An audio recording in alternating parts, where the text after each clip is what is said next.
क्योंकि शम भक्तों अब ये देखा जा रहा है कि जो भी व्रत होते हैं वो दो दो दिन के पड़ जाते हैं।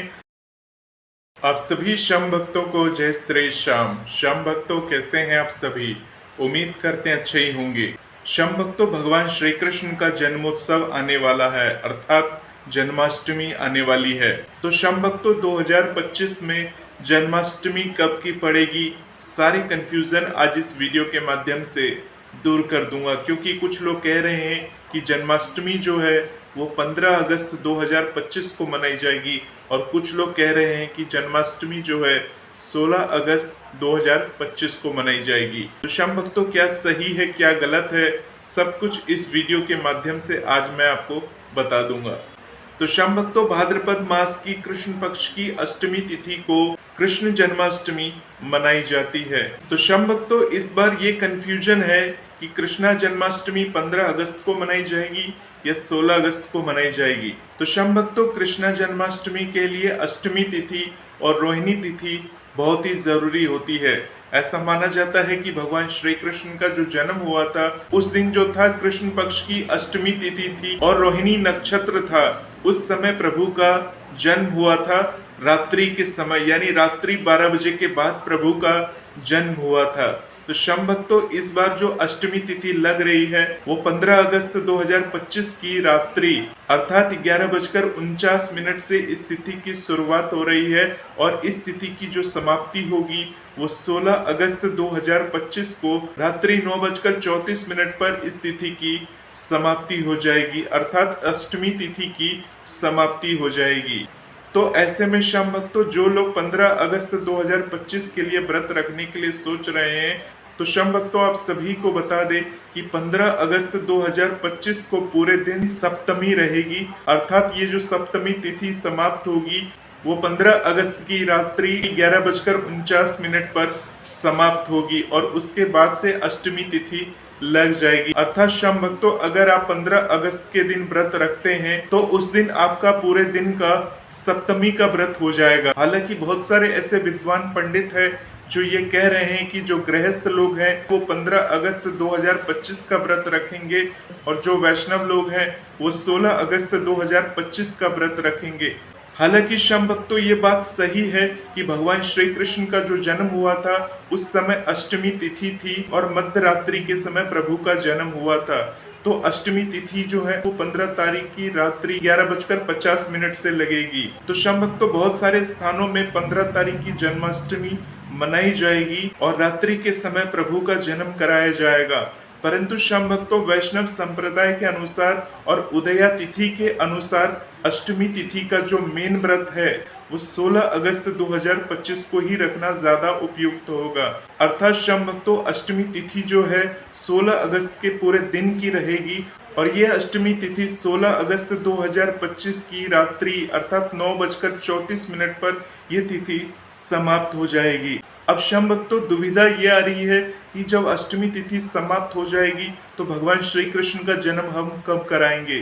तो शम भक्तों, भगवान श्री कृष्ण का जो जन्म हुआ था वो मध्य रात्रि के बीच में हुआ था, यानी जो प्रभु का जन्म कराने का समय है वो मध्य रात्रि के समय 12:04 से लेकर 12:46 के अंदर प्रभु का जन्म आपको हर हाल में आपको करा लेना है, और यही शुभ मुहूर्त है। इसके अलावा शम भक्तों, चंद्रोदय का बहुत ही खास ध्यान रखा जाता है।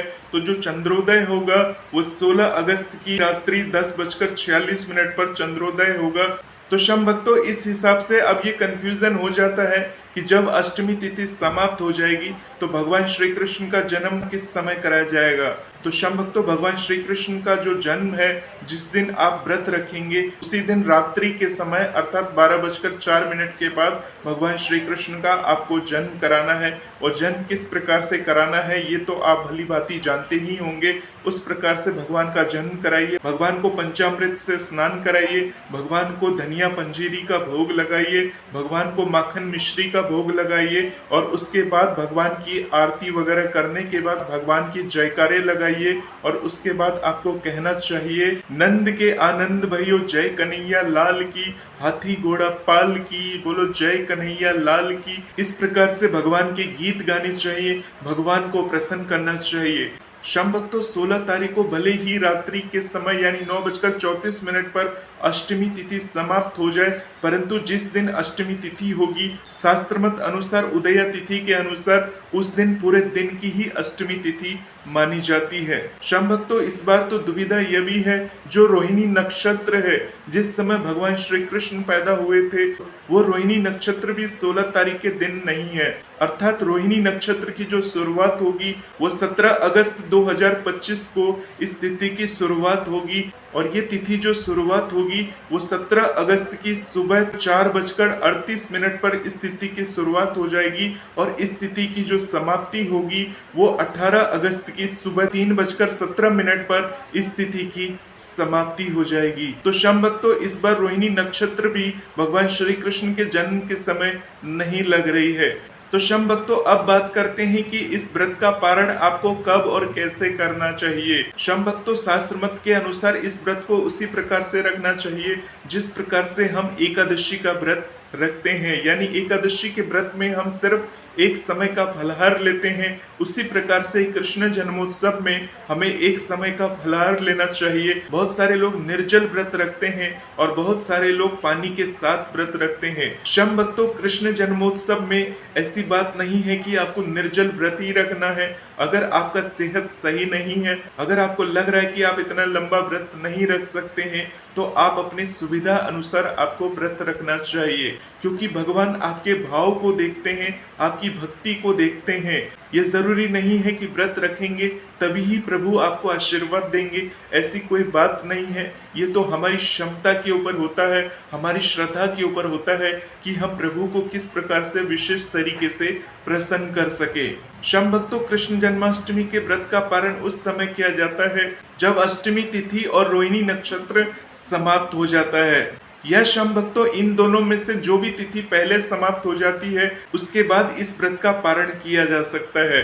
अब शम भक्तों, अष्टमी तिथि जो है वो 16 तारीख की रात्रि 9:34 पर समाप्त हो जाएगी, तो उस समय आपको इस व्रत का पारण नहीं करना है, क्योंकि अभी तो आपको प्रभु का जन्म कराना है। शम भक्तों, अष्टमी तिथि समाप्त होने के बाद जब आप प्रभु का जन्म करा लेते हैं, प्रभु के जन्म होने के बाद सारी विधि को, सारी पूजा पाठ को आप कर लेते हैं मंत्रों सहित, उसके बाद अगले दिन अर्थात 17 अगस्त 2025 की सुबह सुबह सूर्योदय होने के बाद आप प्रभु की पूजा पाठ करने के बाद आप अपने उस व्रत का पारण कर सकते हैं। शम भक्तों, एक साधारण तरीके से इस बात को समझिए कि अगर आप अष्टमी का व्रत रखते हैं, बहुत सारे लोग ऐसे होते हैं जब जन्माष्टमी नहीं भी होती है तो अष्टमी तिथि का वो व्रत रखते हैं।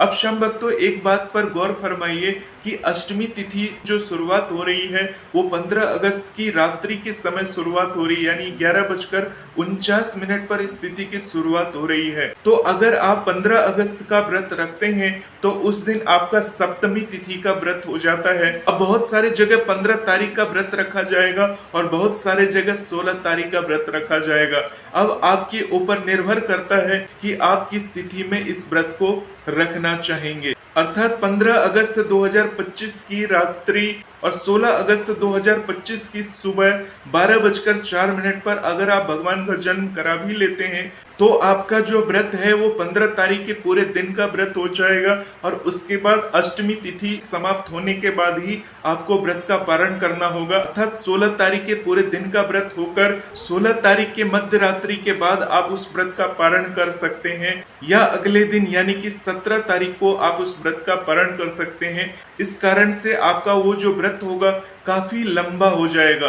अब शम भक्तों, आपको डिसाइड करना है कि आपको क्या करना चाहिए। आपको 16 तारीख का व्रत करना चाहिए या 15 तारीख का व्रत करना चाहिए। अब शम भक्तों, आप मुझसे अगर पूछते हैं कि मैं कब का व्रत रखूंगा, तो शम भक्तों मैं 16 अगस्त 2025 का ही व्रत रखूंगा, क्योंकि उदया तिथि के अनुसार अष्टमी तिथि जो है उसी दिन की मानी जाएगी और भगवान श्री कृष्ण की जन्माष्टमी का संपूर्ण फल चाहिए। तो वैष्णव संप्रदाय के अनुसार संपूर्ण उत्तम फल जो है वो 16 तारीख की व्रत रखने से ही आपको मिल जाएगा। क्योंकि शम भक्तों, एक दिन का व्रत होगा, भगवान श्री कृष्ण का जन्मोत्सव है, उनके जन्मोत्सव को बड़े धूमधाम के साथ हम मनाएंगे। तो शम भक्तों, अब इस स्थिति में कोई कंफ्यूजन की स्थिति नहीं है।